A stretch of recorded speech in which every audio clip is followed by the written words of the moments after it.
Zwei Jäger sind im Wald auf der Jagd. Plötzlich bricht einer von ihnen zusammen.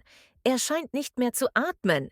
In Panik ruft der andere von seinem Handy den Notruf an und stottert aufgeregt.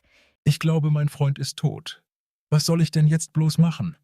Da sagt die Stimme vom Notruf: Nun beruhigen Sie sich erst einmal. Und dann gehen Sie sicher, dass er tatsächlich tot ist.